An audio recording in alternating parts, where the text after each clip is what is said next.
Good morning to all you wonderful people at Acts 2 that I consider family. I'm so glad that God brought us together with Acts 2 and Liberty. Our families are like one. But I want you to know the background of that as well was due to Esther.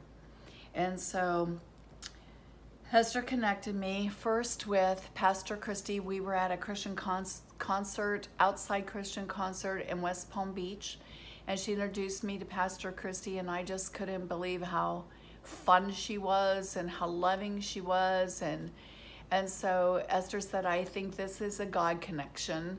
And of course she was right. And then she knew I was doing some prophetic training at Liberty, so she said, I'm going to send Pastor Christy and Pastor Calvin down, and it would be really nice if you gave them a prophecy. And so they came, and I think I had them sing a song, if I'm correct. I think so. And then I prophesied to them. And so history was made between us as friends and as co-laborers and as pastors, and with our common core of Esther and Pastor Bill. And so, and then, of course, I need to talk about Esther and how most of you got more acquainted with me was Made for More conferences. And so when Esther called Pastor Christy and I, and she said that God told her that we were to do these prophetic mentoring conferences, then we got together. Christy and I couldn't believe how fortunate we were that we were going to have this one-on-one mentoring with Esther. We were so, and still are, grateful and enthralled that we had this. So Made for More started in the spring of 2001. For many years, we did 2 of them a year.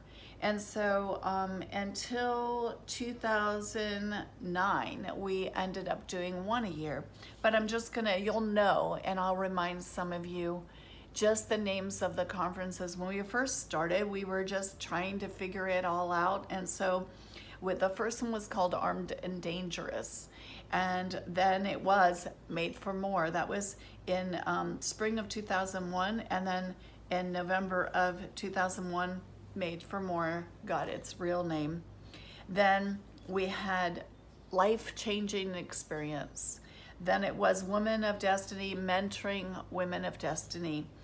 Then it was Altruism. This is when Esther's gift began to determine the conferences with her. We had to, Pastor Christy and I would laugh and have to get a dictionary, because she would come up with these words that we didn't even understand, but then they would be so amazing in what God was actually saying in the moment and how it applied to all of these people.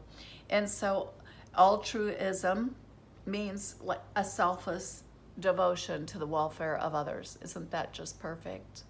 And so I won't tell you all of them, but we had Optimize, we had Magnanimous, you probably remember, Intrepid, we had Valor, we had Vision, we had For Heaven's Sake, we had Someone's Got to Hear from God. We still have to hear from God. We had Over the Top, we had New Think, do you remember that one? To Be Determined, but wait, there's more. We had Face Off, we had Load Up, we had Outrageous, and we had More, Lord. So that was, but here's how long they were. They were 15 years, and there were 26 conferences. During that time, we definitely got to be with Esther and learn at her feet, and we also were together a lot. And so Pastor Calvin and Pastor Bill, you know that those conferences ended up being acceptable to the men too. First, the men were just working to help us, but then we saw the need that the men needed it too. They needed to get in it. And so as I was going through the Made for More things, I saw, try not to cry. I saw a lot of the comments from the people and how it changed their life and it impacted them. And I have to tell you that we were just as impacted as you were, and the purity of the oneness between all of us, that was real. And the older I get, the more I know how rare it also is. And so I want to give you, I'm going to try not to cry, I wanted to tell you a couple Esterisms. These are just a few of them. So that, it's SOTHAT, SOWTHAT. No excuses. Success is not success without a successor. And so we're determined to be that, to carry on their legacy. Don't let anyone should on you. That was one of my favorites.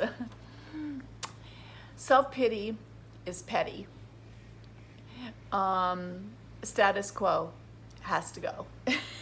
And so that was just some of them that Esther, I mean, we have so many, we have so many. And so when I do my own service, you know, we'll be doing more of those. So you guys can tune in to Liberty Life Center if you want to see some more of my memories. But I felt like I had to share this part with you because it helped me. Listen, this is still very hard and very raw because I figured out that their lives, watching over ours with such care and with such, they watched and called and texted and provided wisdom in every area of our life.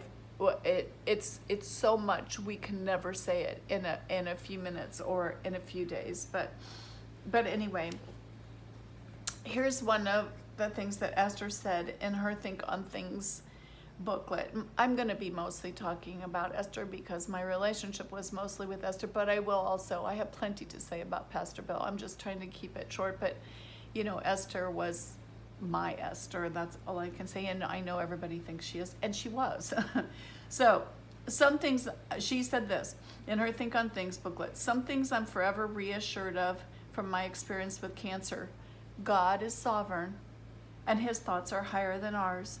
The end result is up to him, and God is more concerned with my eternal destiny than my earthly life. Heaven became more real. Now, I brought this up because I don't know about you, but I was having a hard time thinking about COVID stealing them. I'm like, how could COVID steal these people? This isn't right. And, but God didn't steal, I mean, he didn't let Satan steal them. God took them, and I settled that. But I want to tell you what happened. So they had been placed in hospice, and there was only a certain amount of time that people could go, and the place was very strict, and we hadn't been allowed to go. And so, but I couldn't stand it. And I just knew I had to get there. And so I'm going to share my story with you. I was sharing this with some wonderful people at my church, Anthony and Trinda Hernandez. I love them, but I was just crying. I just couldn't get past the fact that they were there and I hadn't been able to see them. And so he said, we're going to come get you and we're just going to drive you up there. And I said, I have to see them. Somehow I'm going to get in to see them.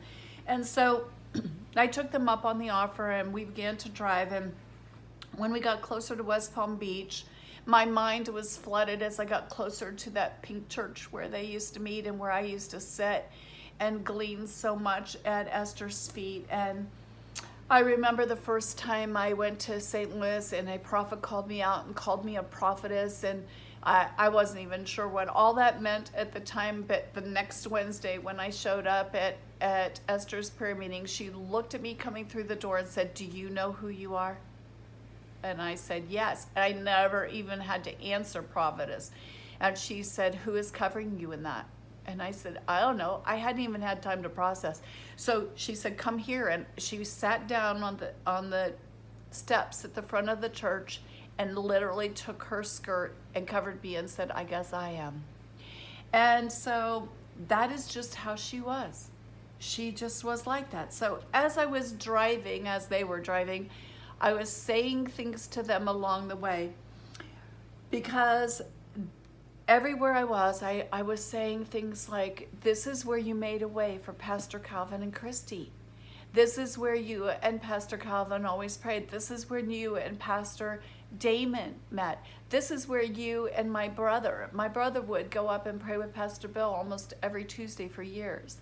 So along the way, as I passed the place where I first met Esther at a conference, I said, Esther, this is where I first laid eyes on you when I told God that I just wanted to be like you. And then God made a way for that to happen. And so I just made it to the hospice place. And when I got there, it was 3:30. And first of all, they said that it wasn't any more hours to visit. No more visiting hours. They had shortened it to 3:30, and I got there right at 3:30. And so I said, I'm not their daughter, but I am their spiritual daughter.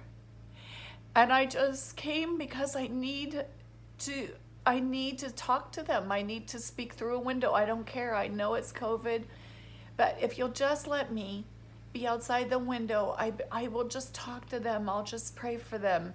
And I said, please just call who you need to call. So at first they said no, then they called somebody else, and then that somebody called somebody else. And then before I knew it, I was standing in the corner clutching my Bible, asking God to change the rules, to give me favor. And they opened the door and said, follow me. And so they took me into this courtyard, and through the windows, I could see them. And in the natural, they couldn't hear me in the natural. There was a window between us, but Esther taught me. We talked more in the spirit than we did in the natural.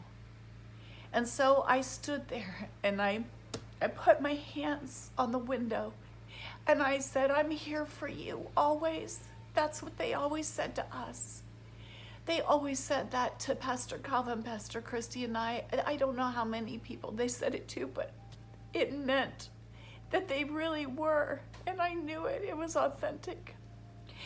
And so I put my hands on the window and I told them that. And then I looked at them and they just had a little bit of an oxygen thing around them, but it wasn't horrible.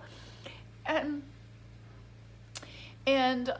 Esther was laying closest to where I was, and she had a purple robe at the end of her bed. And I had to laugh. I said, Esther, of course you do. Of course you have a purple robe at the end of your bed.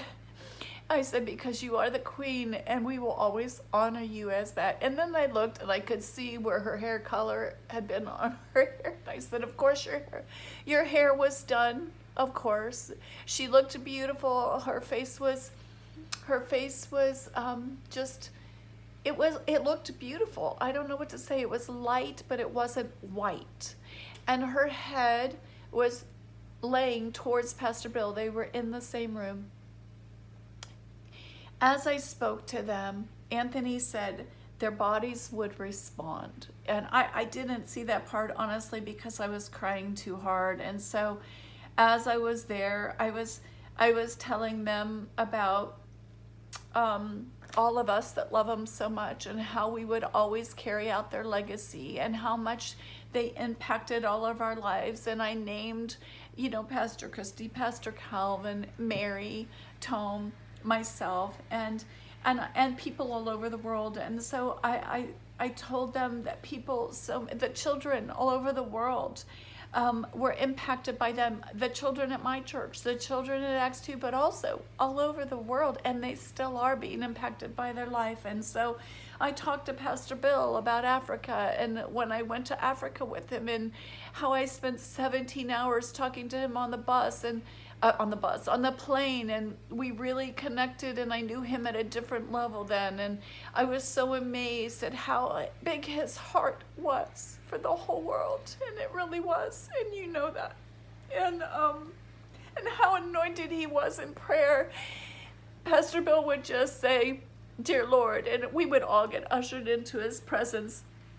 And so I told them how much that we would love Sarah and Peter, and we would never stop. And then I talked to them for 25 minutes, so I don't remember it all, and you don't need to know it all. You just need to know I was there. You just need to know that I was there for all of us. And I knew that they were waiting, and I just said, "Esther, if you want to live, Pastor Bill, if you want to live, we are fighters. We are fighting 24 hours a day for your life. But if you want to go, I'm just going to ask you this. Would you go together? Because this is so hard. And if you really want to go, and we don't blame you, then please just go together." And 5 hours later, they were gone. 15 minutes apart, as you know. And so all I can say is, when you are connected and when it's gone, you are connected and to the end. And so I read them Psalms 23 on a personal level from the Passion Translation. And then I left, but I felt like that the Lord pulled the curtains back. They got one glimpse of heaven. Who would blame them for going? And so, but we're going to operate in the principles. We're going to operate in the love that they instilled in us, and we're going to operate according to spirit, soul, and body, because that is the proper order. And we're going to do that and live our lives to serve and love and honor the Lord and each other. So I know that Pastor Calvin and I have talked about doing a conference together, and we will do that. And Pastor Christy and Mary Tome, and you know, it'll just be something later when we all get past this grieving process. But I want to tell you I love you, and I want to tell you they love you. And so thanks for giving me a voice at this day that we honor Esther and Bill with a legacy of love. That's what I'm calling mine. I don't know what you're calling yours, but I love you guys, and thank you, Pastor Calvin. Thank you, Pastor Christy. You know you're one, and we love you. Liberty loves you, and X2, I love you too. All right, bye.